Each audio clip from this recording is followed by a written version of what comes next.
second segment of From the Head to the Feet. So this week we are excited to talk to Jon Bloom, who is both our Dean of Students in the upper school and our Director of Residential Life.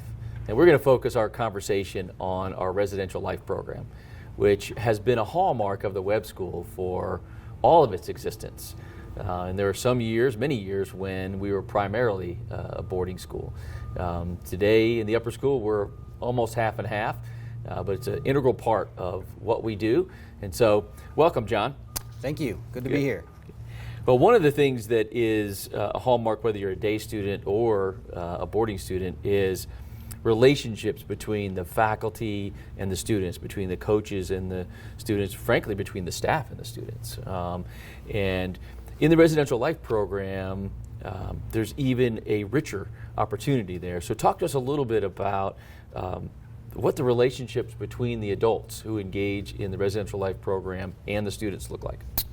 So at the core, you have the dorm parents. So that dorm team that is working in the dorm of where you're living. There's a dorm head, and then there's 5 or 6 other dorm parents that are with that team. So there's that. But living on campus, right? There are other people that the boarding students probably get a little more time with. They're going to get to know the maintenance crew a little bit. They're going to get to know the dining hall crew a lot more because they're eating 3 meals a day there.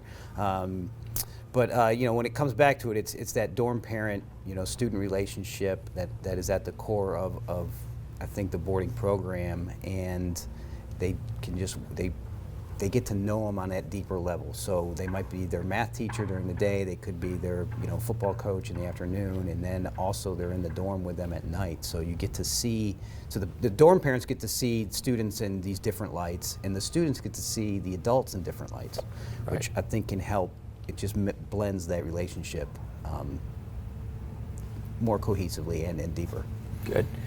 So in very real ways, our Residential Life students are the best versions of themselves because of the investment that these adults have in them and the knowledge that these adults have of them. So kind of walk us through what that looks like in practical terms for a boarding student and a Residential Life faculty member. So, like I said, we had 6 dorms, so there's 6 dorm teams, and then within each dorm we break up into dorm families. So there's at least 4 dorm families in each dorm, and depending on the size of the dorm, there may be more. So that dorm family head is basically the boarding advisor for a group of 5 or 6 students, and so they're going to get to know them as strategic as purposefully, get to know them even more than maybe some of the other students in the dorm. They're still going to obviously try to get to know everyone in the dorm, but they're going to be advising this group more than maybe the other students. Right. And what that does, it just helps build that relationship. And as the adult, you're going to get to know, oh, I think something's off with Sally. I should find out what's going on. Where some other faculty might not know that because they don't have that deep connection. But the goal is that every student, especially every boarder, has at least one adult to go to. So if they're having, tough times, whether it's, bad grade on a test, they missed a winning free throw, something like that they have someone to talk to and work things out. Right.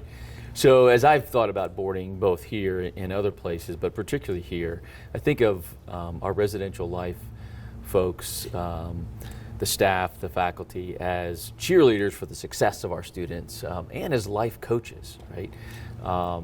And helping equip our students who live on campus, not only for that immediate success, but also to help them understand themselves better. And when they're in a particularly tough spot, what they have to do individually to get out of that. So talk to us both about the faculty as counselors and the counselors that we have who also support the faculty and the students. Right, yeah, I guess you almost could say the dorm parent is a life coach in a way. And nice thing about our dorm parents is they know that there's safety nets to help them, which in turn helps the student. So the student is struggling maybe academically and we're not quite sure why. We can get with our learning support group with Miss Benedict and the Garcias, and maybe they can help figure something out or something better. If they're struggling, maybe maybe there was a death in the family, or maybe there something happened, and the dorm parent just they need help, so they can ask the counselor, can you maybe give me some tools, or maybe we can have the student talk to the counselor. But I think you think of boarding schools getting you ready for college. Luckily here at Webb, there's dorm parents to help these students know what the tools are, so then when they get to college, there's these same tools there. Right. But maybe if you didn't go to Webb, you might not know that. But at least our students, when they leave Webb, they know that there are safety nets, help at the next level. Right. So it's intuitive, I think, for most people to think of Webb and boarding school generally as a college prep experience, but what you're saying is there are sort of nuances and things that are outside of academics and outside of just student performance that really prepare students to flourish and thrive in college. Right. So so you're trying to, as the student comes, depending on when the student comes here, and we have actually 2 6th graders this year. A lot of our influx, like other boarding schools, is in that 9th grade. But you could have a student here boarding 7 years, 4 years, 5 years, and that goal is whenever they come in, by the time they graduate, we hope we've given them enough tools, let them fail some so they can grow. An example, a simple example of that would be, they've got to wake up in the morning and get to class. Mom and dad aren't there banging on the door. The dorm parents they have to get to class themselves. So students need to set their alarm and get to class. If they don't, there's some consequences. But that's all right. That's all right. But then it can go deeper than that, right? You're hoping those dorm parents are having those conversations, so then the students can start figuring out, oh, that's what they're talking about, and I should go here, I should go there. And so when they go on to college, maybe when they have that tough roommate in college, maybe they learned 2 years ago at Webb, oh gosh, I remember when I had Joe and he wanted to go to bed early, I wanted to go to bed late, and what do we do? Luckily here, you can have a dorm parent help you navigate some of those tough conversations. We don't want the dorm parent to do all the talking, but they're there as kind of like a mediator. And it doesn't have to be a roommate; it could be a dorm mate. It could be maybe a student's having trouble with another dorm parent, and we need to try to help navigate that. But just any type of relationship here, we're hoping by the time they're gone that we actually hope they did struggle a little bit to help them in college not to struggle. Right. Yeah. So that sense of independence and that you learn through struggling a little bit. That's a hallmark of Webb, and I think college prep in a way that folks might not think. So let's switch gears a little bit.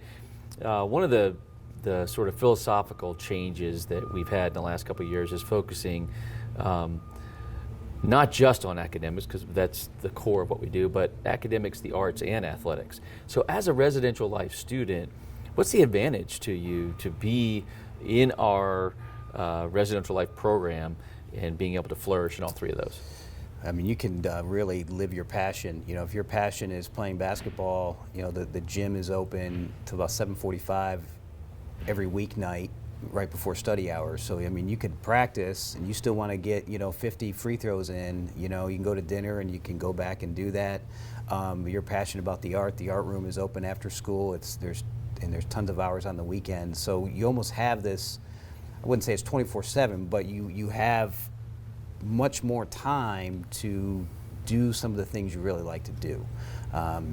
So obviously you have that academic day, but then the time after that, the afternoons and the weekends, I mean, you have everything right here. I mean, even if you don't like sports and if you want to just pick up tennis, you can go to the tennis court, grab some balls and practice on your own. The short range golf course, I mean, you can hit some golf balls and figure out, gosh, do I like this or don't I like it? Right. There's obviously tons of places to run. There's a cross-country course on campus. Play soccer, lacrosse, football, anything you want to do, you can do right here if you want to athletically. And then with the arts, There are pianos in every dorm, so you can play the piano everywhere. And then the orchestra room's open, so if you are, in the strings, you can play your violin or whatever instrument you play. And then the art room, if you have to catch up on something or you just want to do something extra, you can go up there as well. So. And the library, how often is the library open for residential life students? So the library's open. It's open 3 nights. It's open in the afternoons till about dinner time. So day or boarding can actually go to the library. So every day. Every day. Yep. And then at night, there's 3 nights a week. It's open for a couple hours, and then there's hours on the weekends. It varies by the weekend. But if someone really wants to get in there and they talk to a dorm parent, we can always let them in. I mean, right. that's the other advantage too. Let's say the art room has hours of 12 to 5, but someone wants to get in there and practice after dinner. You just kind of find the team leader or the dorm parent and can let you in there, and you have that option as well. Right. So, flexibility of right. living on campus. Yeah. That's good. Okay, so let's talk about, for those who may not be associated with Webb School yet, talk about the support system that you mentioned a little bit, the nurses, the counselors, that system that's beyond just the faculty and staff. Yeah, so we're blessed here. We have 4 nurses on staff. 2 are full-time, 2 are part-time. One of the full-time nurses lives on campus. So we do have, there's always someone on call. So which is nice. So if there's someone sick and the dorm parent doesn't know what to do, they can call that nurse up, and the nurse can run down to the dorm, or we can bring the student up to the health center. Probably depends on what the nature of the situation is. But that's nice, having that almost 24/7 health care available here is nice. And then counselor, as far as counselors, we have 2 full-time counselors, and one of them lives on campus, which is great as well. So if there is some kind of situation that happens and the dorm parent doesn't quite feel able to deal with it, or just needs some help navigating, they can call one of the counselors, and they can walk them through it. Good. So that I guess kind of health and wellness piece of the dorm parenting, we have it's supplemented big time with having the health center and counselors here. Right. And they're almost a part of that team, really. I mean, yeah, absolutely. All the kids know Right. them, and Yeah. faculty know them, so that works really well. Okay, let's talk about on the weekends, what opportunities that the students have. I've been really impressed since I've been the head of school here, the number and the breadth of opportunities that our boarding students have. Just was looking yesterday, going, okay, so we're taking them to dinner in Murfreesboro and then ice skating, as we've just rolled into December. So that's one of dozens, hundreds of opportunities. So talk to us a little bit about that. Yeah, so Miss Campbell helps put the weekend schedule together with help of students, and she'll reach out to students, and so some of these trips are student initiated, or what they voiced they want to do. So it's not just the adults saying we're going to do this, that. The students have a big voice in that to pick that, so we can. And I think that's where a lot of that variation comes, is with the help of the students. So yeah, we try to have some things on campus. We also try to have things off campus. And as the COVID has relaxed a bit here, it's been nice to be able to get students off and doing some things off campus now. There's the kind of the staples. There's always going to be some trip to maybe like a Walmart or a Target, Kroger, just so students can get supplies. We usually try to mix in a mall trip too. Students like to still do that. And then we try to come up with some different things, like you said. Restaurant trips are big. I mean, we have a great dining hall, but when you're eating at the same place every day, you want to go out to eat. I mean, it's just like at your home. Eventually everyone's going to get sick of their mom cooking. I mean, that's why there's restaurants, right? Right. Right. So we utilize that. Murfreesboro has a ton of great restaurants. So we go down there. Sometimes we'll do some trips to Nashville. We try to do something in Nashville at least once a month, if not twice a month, depending on what is going on. And you have almost everything you can imagine in between Nashville and Murfreesboro. Yeah. So They recently, a couple weeks ago, they went. They went to the Frisk Museum and the place they do all the music up there. The Ryman? Did they go to? They didn't go to the Ryman. I don't think they went to the Ryman. I think Schermerhorn? Yes, Schermerhorn. Thank you. Yeah. Okay. Well, lots and lots of opportunities there.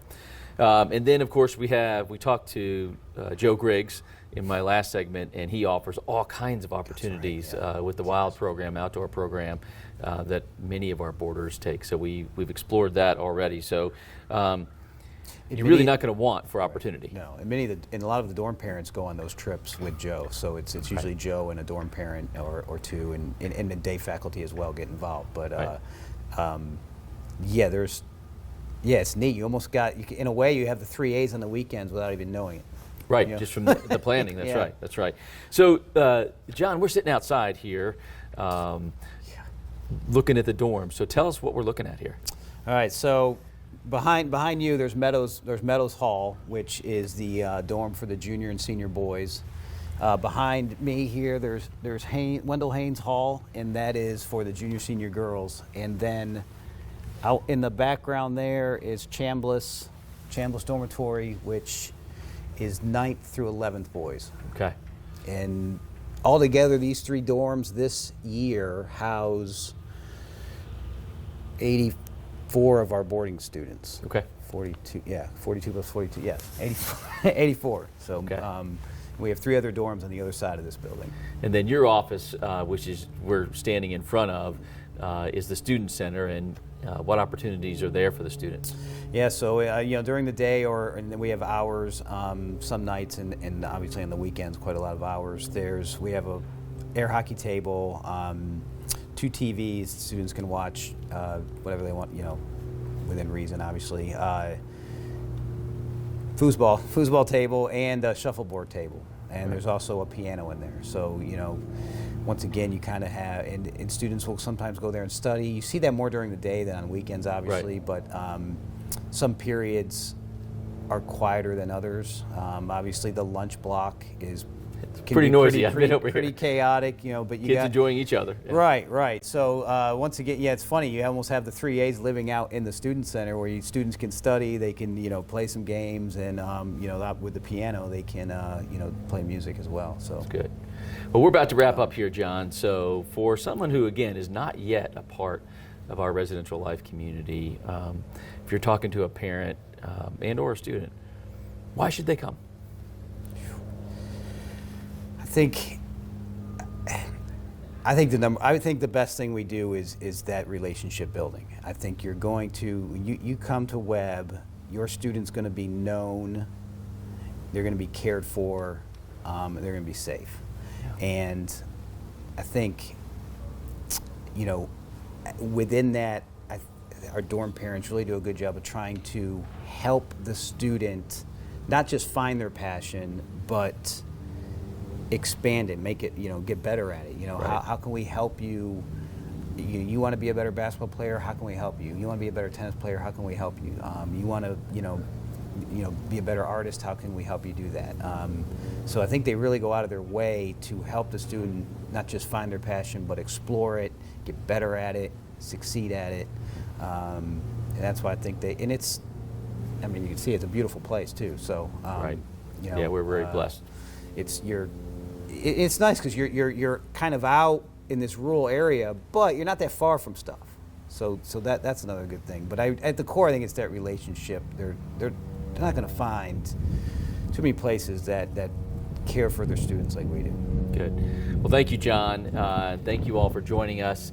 I hope you could hear from John. This is a place where students can come and be known, be valued, be loved, be in deep positive relationships with adults who want their very best and help them be their very best, and not just get into college, but flourish when they're there, and life beyond. So it's a great place to live and learn how to be your best. So thanks for joining us.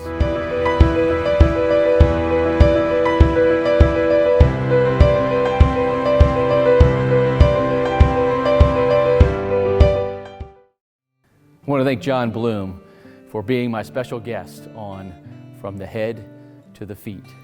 And I want to wish all of you a Merry Christmas and Happy Holidays until 2022, when we bring you our 3rd edition of From the Head to the Feet.